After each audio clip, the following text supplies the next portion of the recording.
अयम श्लोक अन्यथा व्याख्याता। इस श्लोक को दूसरे प्रकार से व्याख्यान किया किसी ने। क्या कहा उन्होंने? कथम, किस प्रकार से किया है? कहते नित्यानाम किलो कर्मणाम ईश्वरार्थ अनुष्ठीयमानानाम तत्फलाभावाद अकर्माणि तानि उच्यन्ते। कर्मणि अकर्म, कौन से कर्म में? नित्य कर्म में अकर्मत्व बुद्धि। नित्य कर्म है, आप संध्या पूजा पाठ जो भी नित्य कर्म करते हैं उसके यदि आप ईश्वरार्पण बुद्धि से कर दिए, फलाकांक्षा नहीं किए, तो उसको अकर्म समझो। ऐसा कुछ लोगों ने व्याख्या किया। आत्मा और अनात्मा से कोई लेन देन नहीं। इन्हें व्याख्यान किया कि नित्यानाम कर्मणाम ईश्वरार्थ अनुष्ठीयमाना नाम, ईश्वर के अनुष्ठान किया जा रहा है। अतएव तत्फलाभावात, उन कर्मों का कोई फल न होने से उनको अकर्म समझना। अकर्माणि तानि उच्यन्ते। गौण्यवृत्तियाँ, गौणी वृत्ति से उनको अकर्म कहा जाएगा। तेषांच अकर्णम अकर्म, और ऐसे नित्य कर्म का न करना अकर्म है। वो अकर्म में कर्मत्व बुद्धि। तच्च प्रत्यवाय फलत्वाद, लेनो प्रत्यर्थ फल देने वाला है, इसलिए उसको कर्म उच्यते। अकर्म मैंने नित्य कर्मों को न करने का नाम अकर्म करके गौण्या वृत्तियाँ, गौण्यैव वृत्तियाँ, गौणी वृत्ति से इसको निर्णय किया गया। तत्र नित्य कर्मणि अकर्म यह पश्येत फलाभावाद यथा धेनुरपि गौर अगौर उच्यते क्षीराख्यम फलम न प्रचिति तद्वत्। इन्हें पहला वाले को समझाने के लिए करे, नित्य कर्मों में अकर्म दृष्टि उसी प्रकार है फलाभावात। जिस प्रकार से धेनु गाय होते हुए उसको अगाय कह दिया, गौ नहीं कह दिया। क्यों? वो दूध नहीं दे रही है, फल नहीं दे रही है। तद्वत यहाँ पर गौण वृत्ति से गाय को अगाय के समान कर्म को अकर्म समझो। तथा नित्य अकरणे तो अकर्मणि कर्म, नित्य कर्मों के न करना यही अकर्म है। उसमें कर्म दृष्टि करो क्योंकि फल दे रहा है वो। यह पश्चेत न नरक, क्यों? नरकादि प्रत्यय फलम पृच्छति, कि नरकादि रूपी प्रत्यवायात्मक फल वो देता है।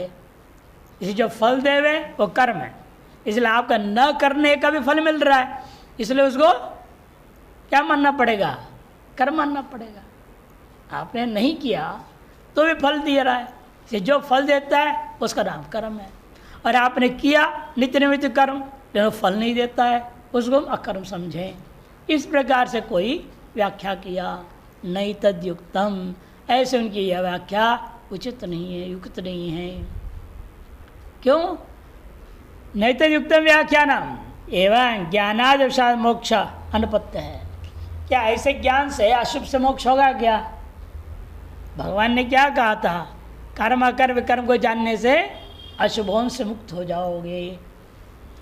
नित्य कर्मों का फल न होने से वह कर्म है, और नित्य कर्मों का न करने से जो प्रतिभा रूप फल मिला इसलिए वो कर्म है। इस प्रकार के ज्ञान से क्या आपको अशुभों से मुक्ति मिलेगी? ये पूछ रहे हैं, क्योंकि ज्ञानाद अशुभात मोक्ष अनुपपत्ति, कि ये ज्ञात्वा मोक्ष से अशुभात, ये पूर्व में कहा है 16वें श्लोक में, जिसको जानने के अनंतर आप अशुभों से मुक्त हो जाओगे। यदि भगवता उक्तम वचनम बाध्यता। खत्म। क्यों बाधित हो रहा है वो बात? कहते सुनो, नित्यानाम अनुष्ठानाद अशुभात स्यात् नाम मोक्षण। एक पहला पक्ष तो माना भी जा सकता है, नित्य कर्मों का अनुष्ठान करने से अशुभ से मुक्ति तो हो भी सकती है, लेकिन न तो तेषां फलाभाव ज्ञानात्, लेकिन उनके फलाभाव का ज्ञान से पाप नष्ट नहीं होगा। ये फल नहीं दे रहे हैं ऐसे जानने से अशुभ से मुक्ति नहीं है। नित्य कर्म किया आपने निष्काम भाव से, ईश्वरार्पण कर दिया, इतने से कर्म ही आपके पापों को नष्ट कर देगा। लेकिन वे कर्म निष्फल है, ईश्वरार्पण से करने से, फल कामना के बिना करने से, वह फलाभाव के कारण से वे पापों को नष्ट कर देंगे, ऐसी बात नहीं है। नित्यानाम अनुष्ठानादेव अशुभात स्यात् नाम मोक्षणम न तो तेषां फलाभाव ज्ञानात्। नहीं नित्यानां फलाभाव ज्ञानम अशुभ मुक्ति फलत्वेन चोदितम नित्य कर्म अकर्ण ज्ञानम वा। क्योंकि नित्य कर्मों के फलाभाव का ज्ञान से अशुभों से मुक्ति होगी, ऐसे फलत्वेन कहीं विधि नहीं है। वेद में स्मृति में कहीं ना कहीं होता विधि। ये कहते आप जो है नित्य कर्मों का किए उससे फल नहीं मिलता है, ऐसे जानने से अशुभों से मुक्ति होगी, इस प्रकार से कहीं भी नहीं कहा गया। और नित्य कर्म कर्ण ज्ञानम वा, ये नित्य कर्मों का न करने से फल मिलता है, फल मिलने का ज्ञान के कारण से अशुभ से मुक्त हो जाएगा, ऐसा भी नहीं हो सकता। न च भगवद्दा एवं यह उत्तम, और भगवान के द्वारा यहाँ तो कहा नहीं गया गीता में कहीं भी, और अन्य शास्त्रों में भी कहीं भी इस प्रकार का नहीं मिलता है। एतेन अकर्मणि कर्म दर्शनम प्रत्युक्तम, जैसे अकर्म न करना में जो कर्म दृष्टि करने से तार्श ज्ञान से अशुभ मुक्ति, यह बात भी खंडित हो गया। क्यों नहीं अकर्मणि कर्म इति दर्शनम करते हुए तैया ये चौद्य थी। अकर्म में कर्म दृष्टि करना चाहिए, ऐसा यह कोई विधि नहीं किया जा रहा है। नित्य से तो कर्तव्यता मात्र, नित्य का कर्तव्य मात्र विधान किया, यह भी यहाँ नहीं है। उसके साथ न यह चौद्यते, ऐसा नहीं होगा। न च अकरणात् नित्य से प्रत्यय भवति, और सबसे बार बार हम कह चुके हैं किसी चीज़ के अभाव से कोई भाव की उत्पत्ति नहीं हो सकती। ना सत विद्यते भाव, न अभाव विद्यते सतः, पूर्व में जा चुका विचार। और कैसे आपका अभाव से फल मिल जाएगा, ये कहना ठीक नहीं है आपका। वही समझा रहे हैं, न च अकरणात् नित्य से, नित्य के न करने से प्रत्यवायु भवति इति विज्ञानात् किंचित फलम भवति, एतादृश ज्ञान से कोई फल मिलता है यह नहीं कहा जा सकता। नापि नित्य अकरणम जियत्वेन चोहितम, और नित्य के अकर्ण को जियत्वेन विहित भी नहीं है कहीं भी। नापि कर्माकर्मेति मिथ्या दर्शनाद अशुभाद मोक्षणम बुद्धिमत्तम युक्तता कृष्ण कर्म कृत्वादि च। और इतना ही नहीं, कर्म कर्म का मिथ्या दर्शन से अशुभ से मोक्षण नहीं हो सकता, बुद्धिमत्व भी नहीं हो सकता, और कृष्ण कर्म कृत जो कहा वो भी नहीं घटेगा, इत्यादि च न भवति, नहीं घटेगा। फलम उपदिते कृष्ण कर्म कृत्वा च फलम उपदिते स्तुतिर्वा, न किसी प्रकार कहा हुआ जो फल उत्पन्न हो सकता है, न उनके इस प्रकार के स्तुति की जा सकती है। जिसको ब्रह्म ज्ञान हो गया है, ब्रह्म ज्ञान का फल होगा क्या कभी, या ब्रह्म ज्ञान की कोई स्तुति करेगा क्या, कभी नहीं हो सकता। बल्कि सब लोग चाहते हैं ब्रह्म ज्ञान का निवारण करें और यथार्थ ज्ञान को प्राप्त करें। यथार्थ ज्ञान के ही फल है और यथार्थ ज्ञान की स्तुति की जाती है। ब्रह्म ज्ञान तो सदैव निंदनीय होता है। मिथ्या ज्ञानम एवं साक्षात अशुभ रूपम कुतो अन्यस्मात् अवुष्मात् मोक्षणम, कि मिथ्या ज्ञान खुद ही अशुभ रूप है, वो अशुभों सबको मुक्त कैसे करा देगा। हाँ, कीचड़ से कीचड़ को धोगे क्या, असंभव है। शुद्ध जल से कीचड़ को धोया जाएगा नहीं। तमः तमसो निवर्तकम भवति, अंधकार अंधकार के निवर्तक नहीं हो सकता। इसे अशुभ खुद ब्रह्म ज्ञान मिथ्या ज्ञान क्या है, अशुभात्मक है, वो अशुभ सबको मुक्ति कैसे करेगा। इसीलिए नहीं तमसो निवर्तकम भवति ननु कर्मणि यदि अकर्म दर्शनम अकर्मणि च कर्म दर्शनम न तन्मिथ्या ज्ञानम किंतर्हि गौणम फल भावाभाव निमित्तम। यदि पूर्व पक्षी कहता है कर्म में अकर्म दर्शन हो, अकर्म में जो कर्म दर्शन हमने कहा वो मिथ्या ज्ञान नहीं है, फिर क्या है वो गौण ज्ञान है। गौणता क्यों आई उसमें, फल भाव और अभाव को लेकर के। फल भावाभाव निमित्तम गौणम तद न कर्म अकर्म विज्ञानादपि गौणात् फलस्य अश्रवणात्। तो सिद्धांत ये भी नहीं कह सकते आप न। क्यों नहीं कह सकते, क्योंकि कर्म या कर्म के विज्ञान से, गौण विज्ञान से, गौणाद विज्ञानात् गौण ज्ञान से भी कोई फल मिलता है, ऐसे कहीं श्रुति स्मृतियों में नहीं है। किसी गौण ज्ञान का मुख्य ज्ञान का ही फल है। मिथ्या ज्ञान तो अशुभ ही है, गौण ज्ञान भी वास्तव में अशुभ कोटि में ही है, वह भी उचित फल देने वाला नहीं हो सकता। सिंहो मानव इत्यादि गौण ज्ञान है ना, उसका फल क्या है? गौण ज्ञान कोई फल देता है क्या? कहीं ऐसा विधि है कि जिस प्रकार के गौण ज्ञान कर लो सब फल मिलेगा? इसलिए उपासना में भी प्रतीक उपासना सब में क्या है? मुख्य दृष्टि करने बोल देते हैं, ताकि अंतरण शुद्धि के द्वारा तभी आप पहले से आपको मालूम हो जाए गौण है, फिर क्या आप करोगे? समस्या सभी महात्माओं के साथ ही है, पहले से दिमाग बिठा लिया सारा जगत मिथ्या है, अब किसका ध्यान करेंगे? ये किसका भजन करेंगे? कौन से मंत्र जप करेंगे? कुछ भी नहीं कर सकते। भंडारा खा सकते और कुछ नहीं कर सकते कि भंडारा मिथ्या नहीं, बाकी सब मिथ्या है। ये समस्या है। ध्यान करो, बोला अरे ध्यान मिथ्या है, सीधे तर्क देंगे ध्यान तो मिथ्या है। ईश्वर की पूजा पाठ करो, अरे वो सब मिथ्या है, सीधे बोल देंगे। इसी जिसको आपने मिथ्या समझा या किसी को गौण समझा, उसमें आपकी प्रवृत्ति नहीं हो सकती, फल क्या देगा वो? फल उसी से मिलता है जिसको आप यथार्थ समझते हैं। इसे फिर मिथ्या भोजन खाओगे तो मिथ्या भूख मिटेगा, और क्या होगा? वास्तव भूख मिटेगा ही नहीं। जैसे आपने चित्र में देख लिया बहुत बढ़िया लड्डू पेड़ा सब रखा हुआ है, करते जाओ खाते जाओ, तो क्या उससे पेट भरेगा? गौण मिठाई है, मिथ्या मिठाई है, उनसे पेट भरेगा नहीं, भूख नहीं मिटेगा। इसे मिथ्या ज्ञान हो या गौण ज्ञान हो, वह कभी फलदायक हो ही नहीं सकता संसार में। और कहीं ऐसे विधि भी नहीं, यदि कहीं श्रुति स्मृति किसी प्रकार विधान भी किए होते तो मान भी लेता। यानी कर्म विज्ञानादपि गौणात् फलस्य अश्रवणात् नापि श्रुतहानि अश्रुत परिकल्पनया कश्चित विशेषो लभ्यते। और पूरे प्रकरण का पौर्वापरिचिंतन पूर्वक आप यदि मान लो श्रुतार्थ को परित्याग करके अश्रुतार्थ कुछ कल्प अभी करोगे, उसका क्या विशेष लाभ? न कश्चित विशेषो लभ्यते। स्वशब्देनापि शक्यं वक्तुं नित्यकर्मणां फलं नास्ति अकर्णाच्च तेषां नरकपातः इत्यादि। यदि भगवान को यही कहना इष्ट होता, सीधे ही बोल देते नित्य कर्मों का फल होता है और उसके न करने से नरक मिलेगा।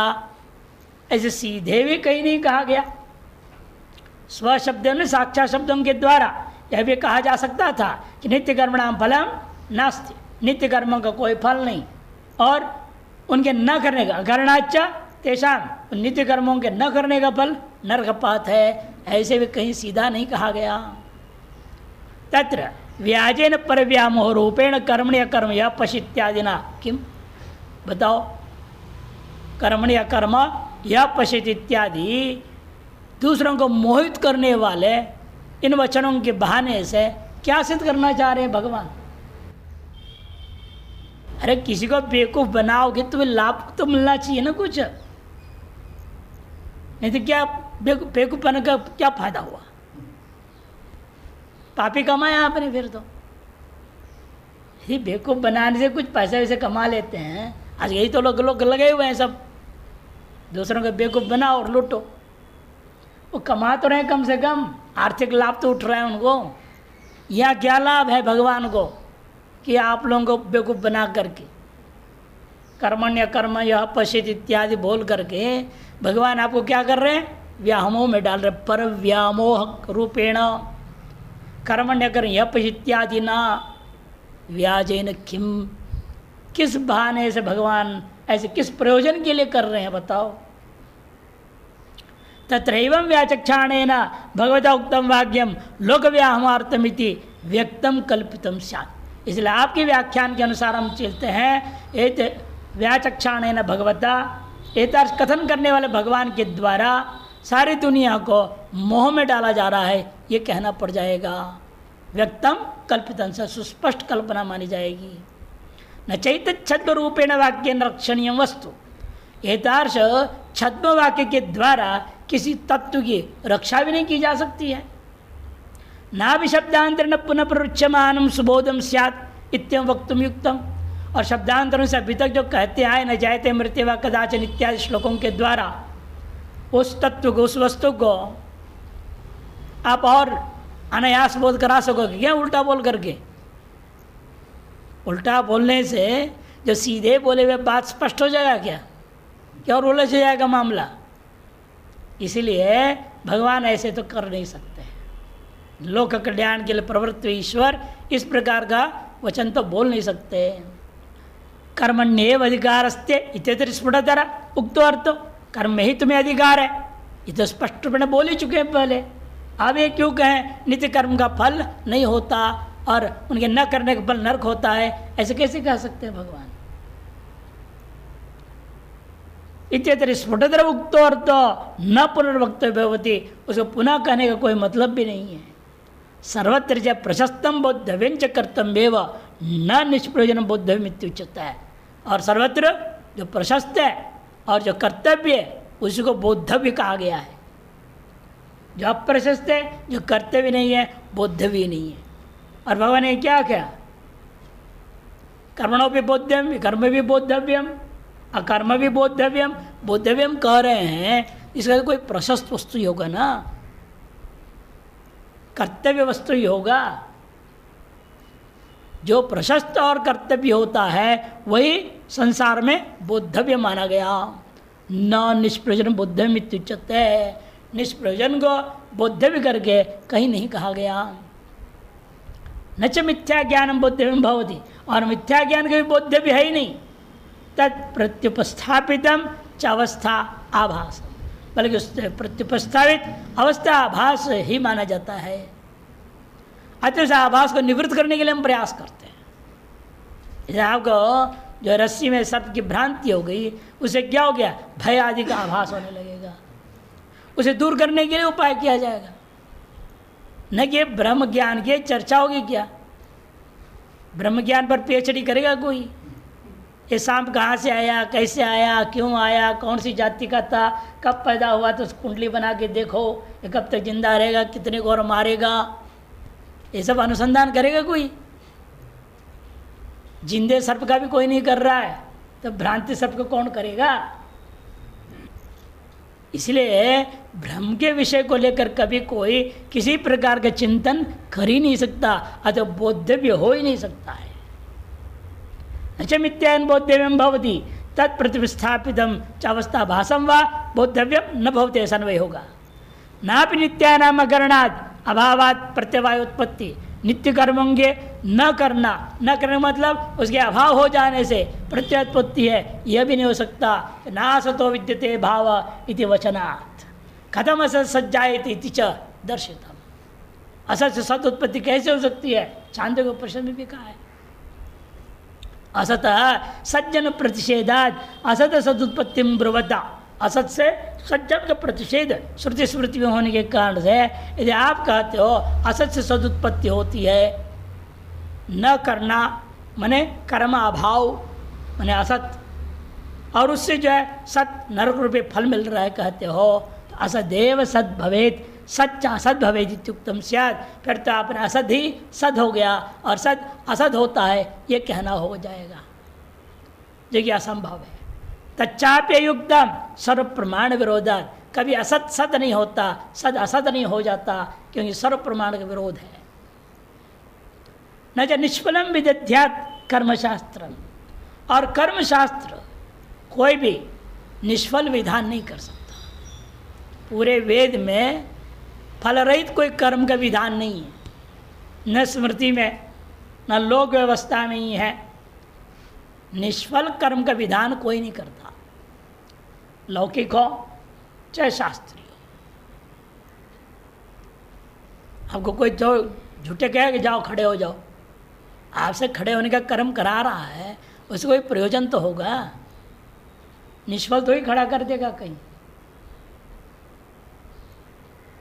भले और कुछ नहीं करना है, वहाँ चुपचाप बैठो, भाई चौकीदारी करवा रहे हैं ना एक तरह से, प्रयोजन तो दिख रहा है वहाँ से। निष्प्रयोजन कभी कोई क्रियाकलाप कर्म हो ही नहीं सकता है, न वेद में न लोक में। न च निष्फलम विदध्यात् कर्मशास्त्रम दुख स्वरूपत्वा दुखस्य बुद्धिपूर्वकतया कार्यत्व अनुपत्ते, क्योंकि कर्म अपने आप में दुख रूप है। कर्म करना ही बड़ा कठिन है, पसीना छूट जाता है, परेशान होता है आदमी, खर्च भी होता है, तनावबाजी रहेगी उसमें। एक छोटे से कर्म करने की कोशिश करो तो पता लग जाता है। कोई आदमी कभी कुछ किया ही नहीं, अपने आप को बोलता है तो बोले अच्छा चलो बड़ा काम मत नहीं देंगे आपको, एक कप चाय बना के लाओ, एक कप चाय बना के लाओ, बस हालत खराब हो जाएगा उसका, कि उसके लिए भी झंझट है ना। तो आग जलाना पड़ेगा, गैस हो तो चलो गैस भी जलाना पड़ेगा, और उसके बटन ही घुमाना नहीं आता तो करेगा क्या फिर, और उसके लिए वही पहाड़ तोड़ने के बराबर काम हो जाएगा। इसलिए जिसने किया हुआ है वो अभ्यस्त है, और जो किया हुआ है वो जानता है इसका फल है। निष्फल कभी कोई करेगा नहीं। इसलिए कहते हैं देखो न च निष्फलम विदध्या कर्मशास्त्रम, क्यों? कर्म स्वयं दुख रूपत्वात् दुख से बुद्धिपूर्वकतया कार्यत्वनुपत्ते, और दुख को जो है बुद्धिपूर्वक कार्य है ऐसा कभी नहीं हो सकता। तदा करणे च नरकपात अपगमे अनर्थाय उपयतापि करणे अकरणे च शास्त्र निष्फलम कल्पितम स्यात्। और नित्य कर्म का न करने से नरकपात स्वीकार करोगे फिर तो और अनर्थ ही हो गया। करने का कोई फल नहीं, न करने का उल्टा नरक मिल गया, करने न करने दोनों ही आपको खराब कर दिया स्थिति। करने अकरणे च शास्त्र निष्फलम कल्पितम स्यात् स्वापिकम विरोधश्च, और आपके स्वयं के सिद्धांत के साथ भी विरोध हो जाएगा। नित्यम निष्फलम कर्म इत्यभिगम्य मोक्ष फलाय इति ब्रुवत। एक तरह आप तो कह रहे हो नित्य कर्म क्या है का कोई फल नहीं होता, उसका फल नहीं है ऐसे जानने के, लेकिन फल मान लिया आपने। अशुभात मोक्ष से जो कहा गया अशुभ से मुक्त हो जाओगे, ये फल माना कि नहीं माना आपने? कैसे मान लिया? एक तरफ निष्फल कह रहे हो और फल भी मान रहे हो, यही स्वाभिगम विरोध है। इत्यभिगम्य मोक्ष फलाय ब्रुवत हो तस्मात् यथाश्रुति एव अर्थ कर्मण कर्म इत्यादि। इसे जो व्याख्या हमने किया है यथाश्रुत पौरा पर विचार करके कर्मण कर्म इत्यादि का वही उचित है।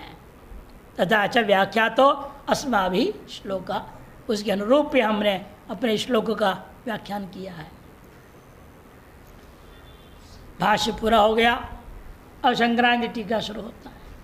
ये भी बहुत लंबा चौड़ा कहेंगे, पहले एक व्याख्या करेंगे, उसे संतुष्ट नहीं है, फिर दोबारा 16, 17, 18 तीनों श्लोक दोबारा व्याख्या करेंगे, अथवा यद्वा कह करके। पहला देखिए संक्रांति प्रथम व्याख्या, कर्मणीति क्रियते देहेन्द्रिय रेव निर्वर्त्यते इति कर्म। कर्म किसे कहते हैं? देह इंद्रिय आदि के द्वारा जो संपादन किया जाए उसका नाम कर्म है। लौकिको वैदिकश्च सर्वोपि व्यापार, चाहे लौकिक व्यापार है चाहे वैदिक व्यापार है, क्रियाकलाप है, वो सारे चीज़ को ले लेना। तस्मिन् कर्मणि चेष्टा मात्रे औपाधिके, वह क्या है? वह कर्म की चेष्टा मात्रात्मक है और उपाधि से जन्य है। अतएव आत्मयाथात्मज्ञो विद्वान अकर्म कर्माभावम या पश्येत।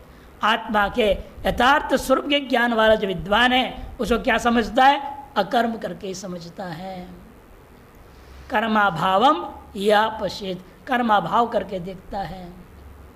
तथैव अकर्मणि देहेन्द्रिय व्यापार उपरम लक्षण, देहेन्द्रिय आदि व्यापार के उपरम काल में जब तुष्टिम भाव में बैठा हुआ है या सुषुप्ति काल में पड़ा हुआ है, उस स्थिति में अवस्थायाम कर्म क्रिया में यह पश्येत, उसमें क्रिया देखता है, कर्म को देखता है।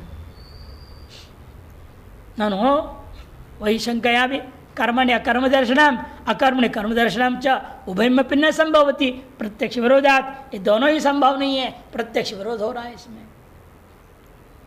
नहीं कर्मा कर्म भयविधम मर्रति व्यापार से दृश्यमानत्वात्, कर्म अकर्म नहीं हो सकता और अकर्म कर्म नहीं हो सकता, क्योंकि जो है ये व्यापार से दृश्यमानत्वात्, व्यापार सबसे दृष्टि का विषय है, दिखाई दे रहा है, और उसमें उल्टा कह रहे हैं आप, ये नहीं हो सकता।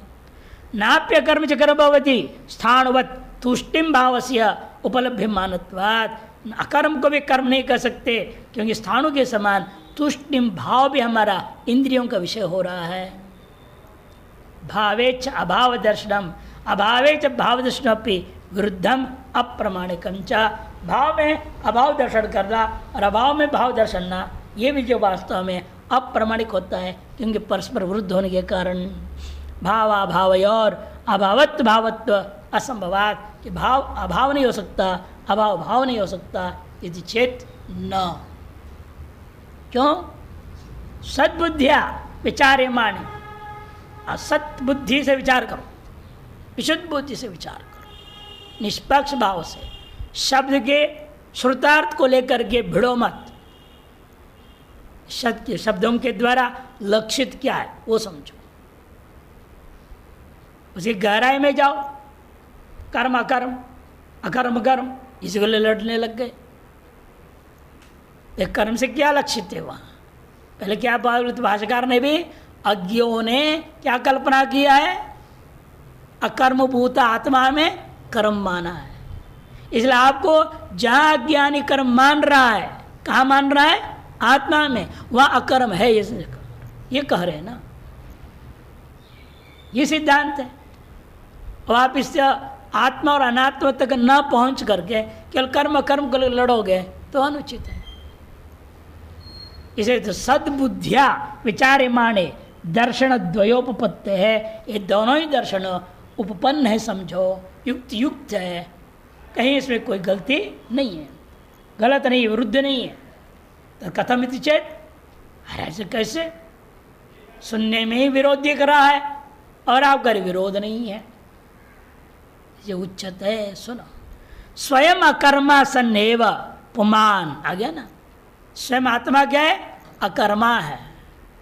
ये पुरुष, ये जो आत्मा है, ये स्वयं क्या है? अकर्म स्वरूप है, वहाँ कोई क्रिया नहीं, निष्क्रिय हो।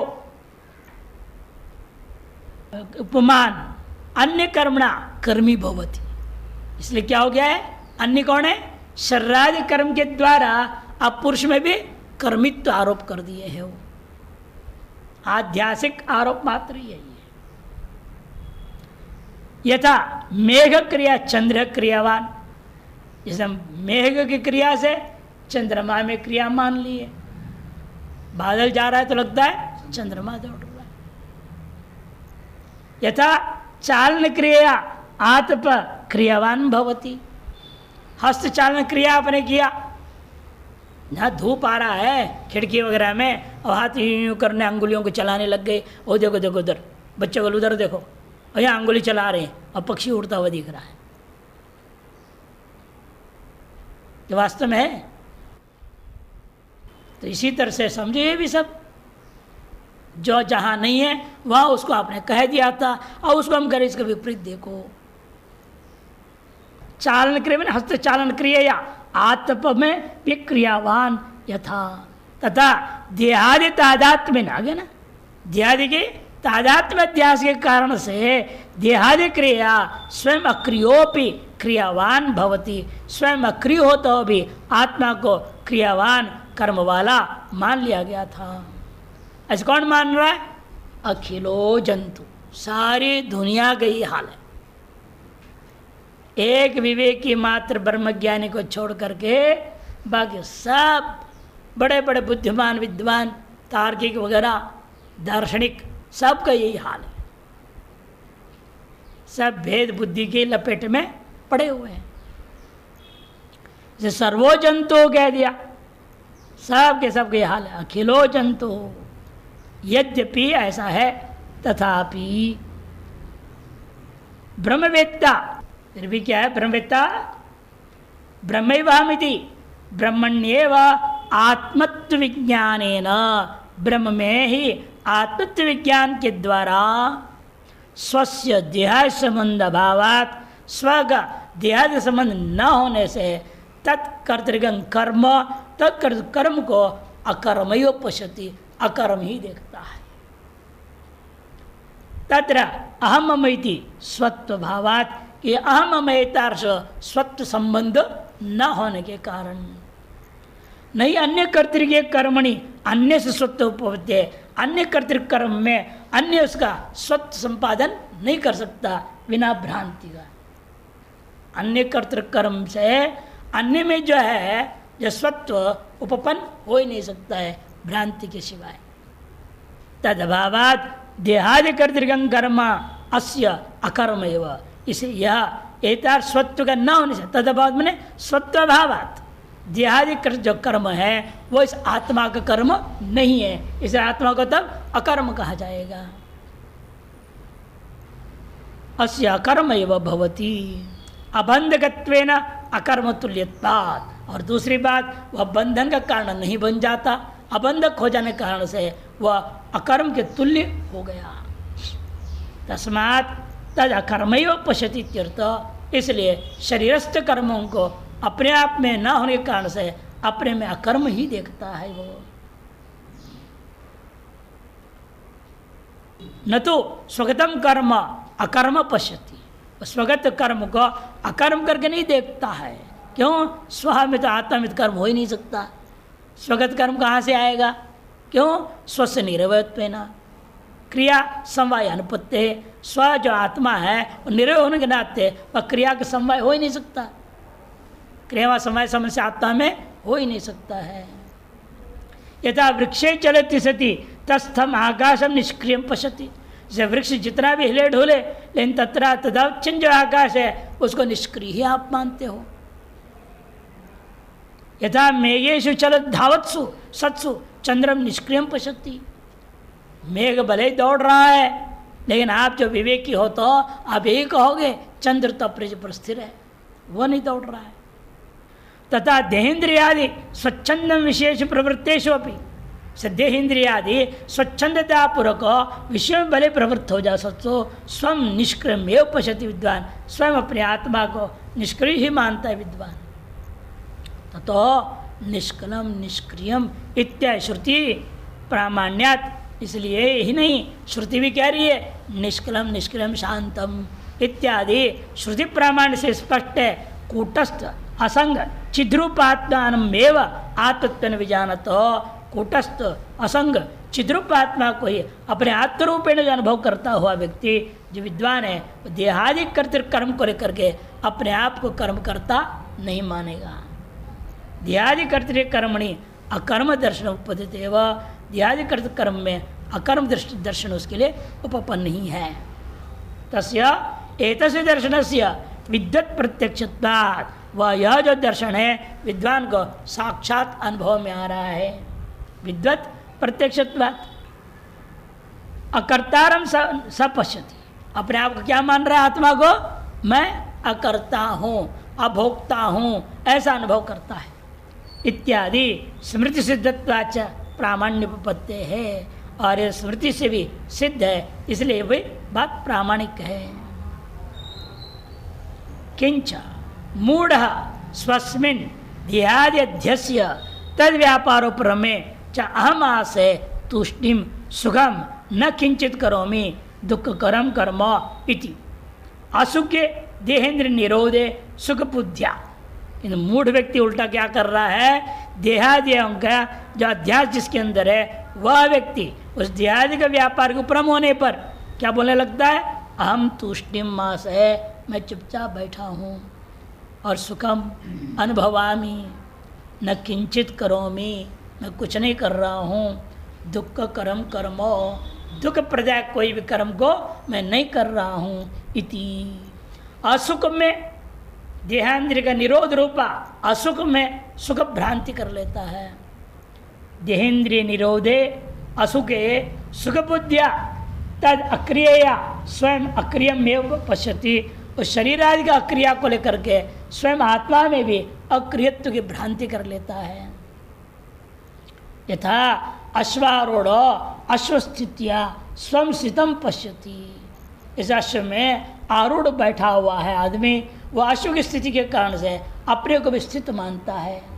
यथा गच्छन्त्यम में सूर्यम अगच्छन्तम पश्यति, चलता हुआ सूर्य को भी स्थिर मान लेता है। न तथा विद्वान, भले मूढ़ है सब कल्पना कर ले, लेकिन विद्वान ऐसा नहीं कर सकता। किंतु तस्मिन् देहादि व्यापारों पर में अपनी अकर्मणि कर्मोपवश्यति, उस देहेंद्रिय आदियों के व्यापार का उपरम रूप अकर्म में भी वह कर्म ही देखता है। वहाँ भी क्रिया हो रही है, उसके लिए कर्तृत्व मान रहा है। इसे जगने के बाद बोलते मैं सुखपूर्वक सोया था, ये क्यों बोला? फिर मैं कुछ नहीं कर रहा था, मैं सोया भी नहीं था, ऐसा कोई कहता है क्या? मैं सोया था, मैंने सोना रूपी कर्म कर रहा था। विषय को नहीं जानते तो कहता है न किंचित अविदिशम, मैं कुछ नहीं जानता था, लेकिन मैंने कुछ नहीं कर रहा था, ये नहीं कहेगा। तो सो रहा था तो सोना रूपी क्रिया हो रही है वहाँ पे। सुषुप्ति भी एक क्रिया है, जागृत भी एक क्रिया है, स्वप्न भी एक क्रिया है, दर्शन हो रहा है सभी में। इसे विद्वान जो किंतु तस्मिन् देहादि व्यापार उपरम में अकर्म में कर्मैव पश्यति, उससे उसको कर्म ही मानता है वो। तथा निगूढ़ांगुली मुष्टौ बहिक्रिया भावे अपि अंतरंगुली नाम मुकुली भाव सिद्धे है। जैसे निगूढ़ अंगुली मुष्टि में बाहर से कोई क्रिया नहीं दिख रहा है, आपने मुट्ठी बांध के रख लिए हैं, बाहर से अंगुली में कोई क्रिया होता वो नहीं दिख रहा है, लेकिन एतर स्थिति बने रहने के लिए, बंधे रहने के लिए कोई क्रिया अंदर से हो रही कि नहीं हो रही है?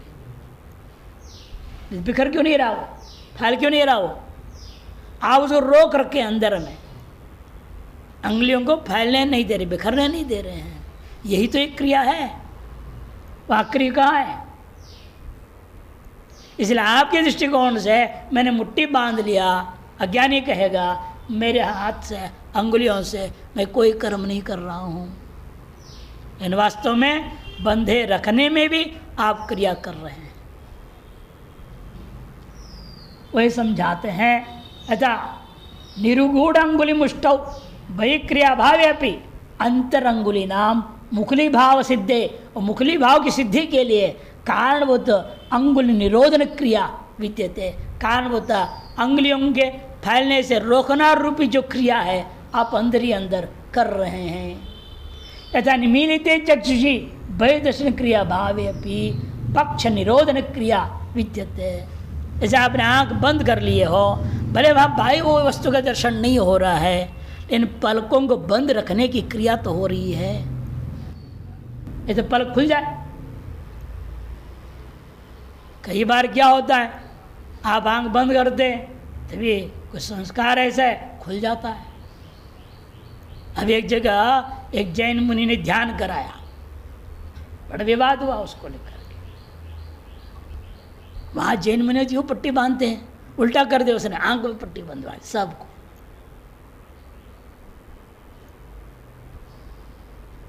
आंख में पट्टी बना बैठा दिया और ध्यान क्या कराना है, प्रवचन देने लग गए। फिर काफ़ी वहाँ गड़बड़ी हुई, वो बात छोड़ो चर्चा, इसलिए हंगामा हुआ। और गड़बड़ करने के लिए आंख में पट्टी बंधवा दिया और ध्यान के बहाने कर दिया। अरे ध्यान करने के लिए कि आंखों में पट्टी बांधना जरूरी है, उसके ना आप अपने पलकों को बंद करके नहीं रख सकते हो क्या?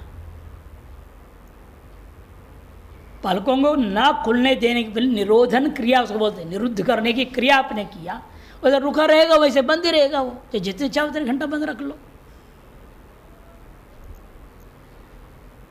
इसीलिए वहां जो भी क्रिया हो रही है, इसीलिए आपको लगता है मैं बाहर कुछ देख नहीं रहा हूं तो आंखों से कोई क्रिया नहीं हो रही, नहीं, वहां भी क्रिया हो रही है।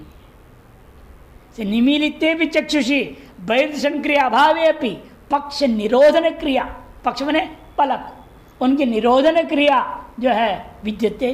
तथा नाम किंचित करोमि थी तुष्टिम अवस्था में भी, नाम किंचित करोमि जो कह रहा है आदमी और तुष्टिम अवस्था में स्थित है, बहिर्देहेंद्रिय आदि चलन क्रिया भावे भी, बाह्य देहेंद्रिय आदि चलन क्रिया का न होने पर भी जो है अंतर नाम किंचित करोमि थी कर्तुर आग्रह रूपा मानसिक क्रिया विद्यते। वह मैं कुछ ना करूं, मैं हिलू भी नहीं, डुल भी नहीं, इत्यादि प्रकार का अंदर में एक जो है आग्रह रूपा मानस क्रिया हो रही है।